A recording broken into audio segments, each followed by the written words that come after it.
السلام عليكم ورحمة الله وبركاته. أهلا بكم في قناة ناني وأكلاتها. معاكم أم إسلام. وحشتوني والله. بحبكم في الله. ربنا يصلح ما بين إيديكم ويسترها معاكم يا رب. وكل سنة وانتم طيبين. القرنبيط طلع اهو، جابهولكوا اهو بحاله اهو. أول مرة نعمله، فكل سنة وانتم طيبين. يعني قلت أعمله معاكم أول مرة. هو بصراحة ليه طرق كتير، بس أنا أعمله العادة اللي احنا متعودين عليها، امهاتنا بتعملها، اللي هو مقلي. يعني ده كله بيحبه. وفي بقى بيتعمل صينية، في بيتعمل مفروم، بيتفرم يعني. في كذا حاجة، في بيتعمل عجة. يعني في كذا طريقة. فانا قلت يعني ابتدي بسم الله الرحمن الرحيم الاول. آه، دلوقتي الخضرة اهي. طبعا الخضره، القرنبيط عايز خضره طبعا. فانا جايبين الخضره وانا قلت اوريها لكم قبل ما اغسلها وكده. اللي مش عارف الكزبره من الشبت، من انا ما كنتش بعرف والله برضو، يعني في ناس ما بتعرفش. ده كزبره اهو. كزبره بص بيبقى ليه هنا عامل زي السبانخ كده. دي كزبره اللي مش عارف يعني. ده بقدونس. بقدونس بص عامل ازاي من هنا، مفيش حاجه. وده شبت طبعا معروف. فاللي مش عارف يعني قلت اقول لكم فكره كفكره، يعني اللي مش عارف يعرف.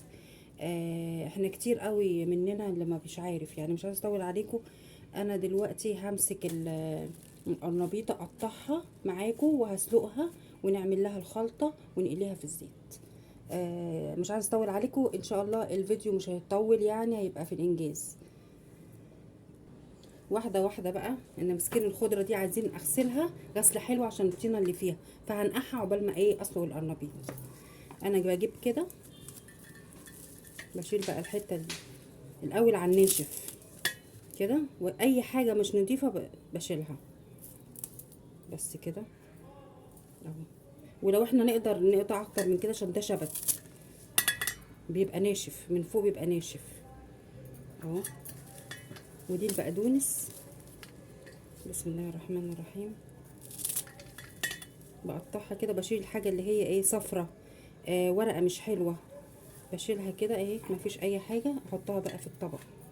وده يبقى من كل حاجه رابطه. طبعا دون انا ما بشيلش قوي، يعني دي كزبره. يعني بشيل الحته اللي فوق بس. الكزبره دي بتبقى حلوه، يعني نستغلها كلها، ما نرميش منها حاجه. جميله وتخلي الاكل طعمه حلو وريحته حلو اهو. نضيفه، اتاكدنا ان هي نضيفه ما فيهاش اي حاجه. شلنا منها الورق كله.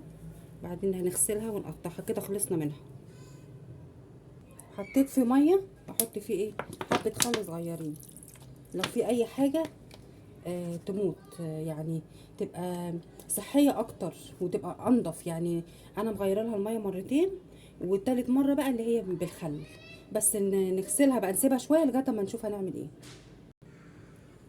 بسم الله الرحمن الرحيم. انا جبت القرنبيط اهو، افتحها كده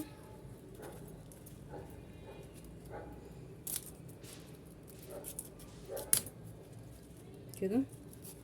في بيسموها بقى الزهره، بيسموها قرنبيط، احنا قرنبيط. نقطعها كده. بعدين طبعا ما شاء الله القرنبيط بيقطع كتير يعني. بيعمل يعني طبق كبير. بيعمل بيكفي كتير ما شاء الله. القرنبيط جميل على فكرة وصحي. في ناس ما بتحبوش انا عارفة. فانا بقى بجيب الحتة دي كده، بتبقى ناشفة، بشيلها كده. بشيلها بالسكينة كده عشان لما تعملي الخلطة تلزق فيها، ما تبقاش ناشفة معاكي كده. كده خلاص احنا كده شلناها. نقطعها كده بقى، نخليها الواحدة يعني حلوة كده كده. الواحدة كده شايفين معايا. حطها بقى في الحلة. هي الحلة حطها في الحلة. ونجيب حتة تانية برضو نخليها يعني وسط، لا كبيرة ولا صغيرة كده. فانا بقطع الحتة دي كده، ونعمل كله نفس الحكاية نفس النظام. المهم تبقى شابكة مع بعضيها. في حاجات بقى الهري، يعني القرنبيط اللي هو لما يتسلق هينزل في حاجات صغيرة كده هتنزل. بعد كده هقول لكم هنعمل فيها بس نعمل كده زي ما انا بقول لكم كده، كلها كده. بس.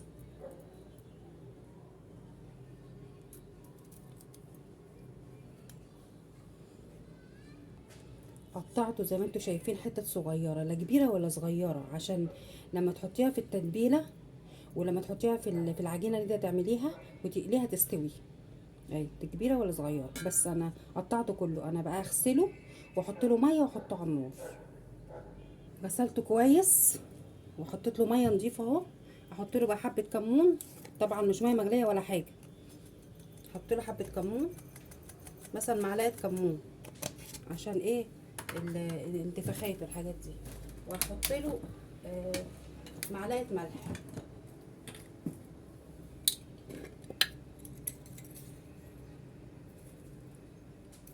معلقه ملح كبيره، واحطه على النار. بس كده.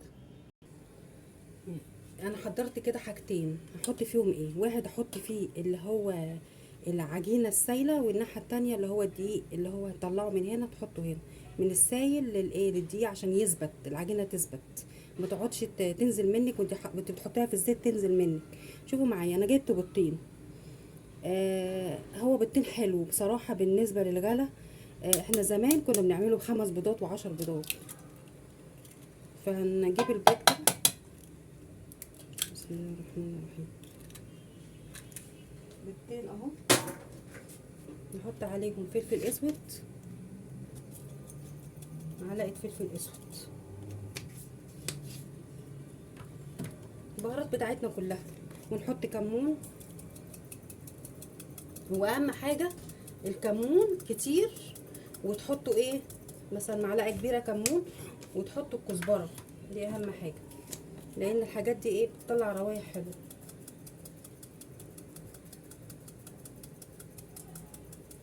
مثلا معلقه ومعلقه.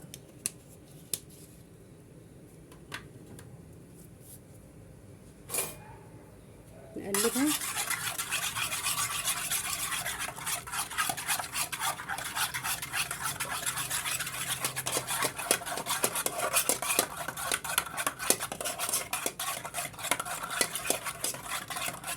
اللي هنحطه هنا هنحطه هنا، التوابل اللي هنا هتحط هنا. طب عندنا الدقيق اهو، نحط مثلا كوبايه دقيق هنا وكوبايه دقيق هنا. لو عاوزنا تاني عايزين نعمل تاني هنعمل.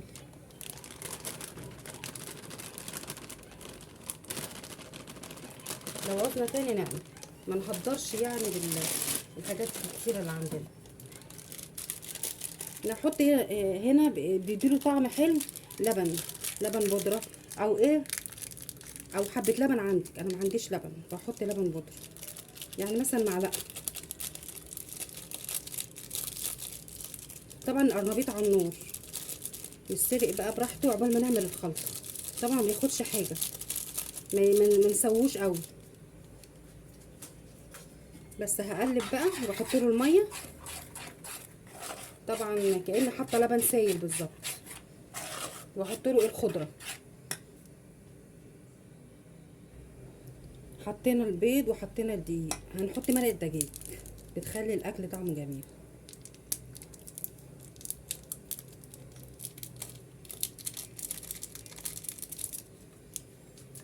نحط الملح بدقه اللي احنا ايه بنعمله مع بعض تملي، اللي هو فيه كمون وفي شطه وفي كل حاجه. نحط بيديله طعم حلو. نحط حبه ملح، ما نكترش، علشان المرقه الدجاج فيها ايه، فيها ملح كده بس. نحط حبه نشا برضو ايه، معلقه واحده بس.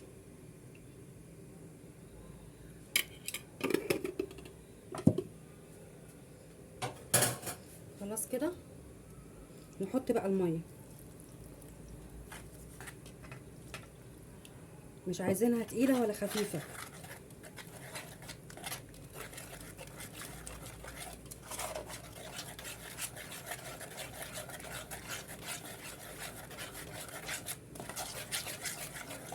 نقلبها كده كويس.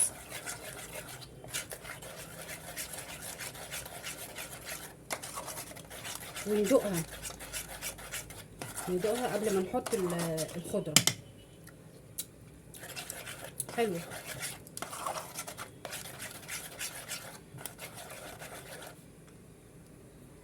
هحط بقى الخضره اهو، قطعوها بعد ما غسلتها كويس وحطيت فيها خل، علشان لو فيها اي حاجه احنا اصلا مش شايفينها تطلع. نسيب حبه للتزيين. قلبها كويس.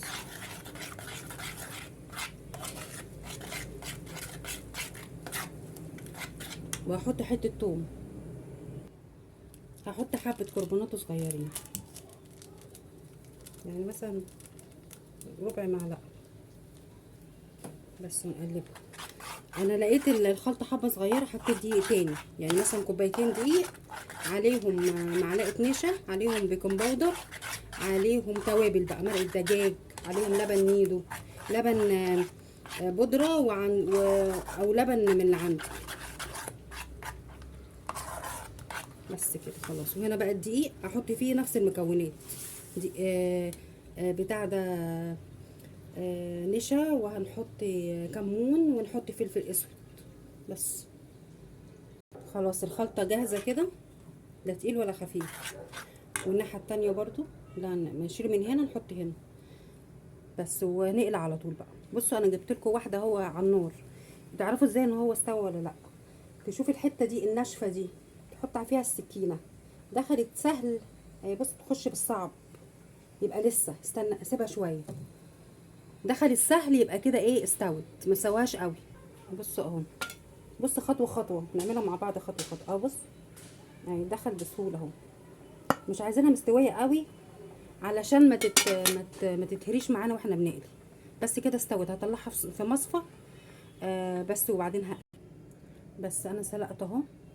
شايفين الحته ماسكه نفسها، وفي طبعا يبقى في حاجات صغيره كده نازله، ما يجراش حاجه. هنعملها في الاخر ازاي؟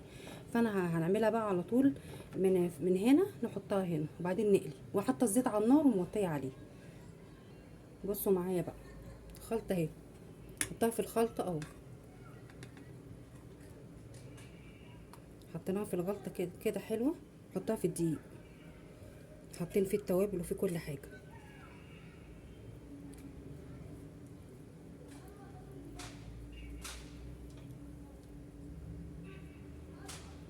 بس هنعمل كده كله زي بعضه كده. هي بتتحط اهي، بس هعمله كله بقى وبعد كده هقليه. انا جبتها لكم وانا بقليها اهو. انا حطاها في زيت غزير، الحله دي انا مخليها لل ان انا اقلي بيها اي حاجه اهي، لسه ما اتعملش اهي. هقليها بقى عشان ما اطولش عليكم، وبعد كده احطها في المصفى اهي. بحط الحاجه في المصفى مش في مناديل، وبعد كده احطها في الطبق اللي احنا هناكل منه يعني. بس دلوقتي انا قليت كله اهو، بتطلعوش محمر قوي، يعني محمر قوي غامق لا. فانا عايزه اوريكم حاجه. انا دلوقتي الحاجات الهري اللي فاضله مني حطيتها مع الخلطه وقلبتها وهرستها جامد. هعملها ايه بقى؟ زي الطعميه، مش هرمي حاجه، احنا متعودين ان احنا ما بنرميش. نعملها زي الطعميه ونحطها في الزيت كده اهو، نقليها زي الطعميه كده. طبعا جارتي وحبيبتي هي اللي قالت لي ازاي بتعملي يعني، فبصراحه الطريقه عجبتني والطعم جميل. فالهري ليه هنسيبه؟ نعمله كده.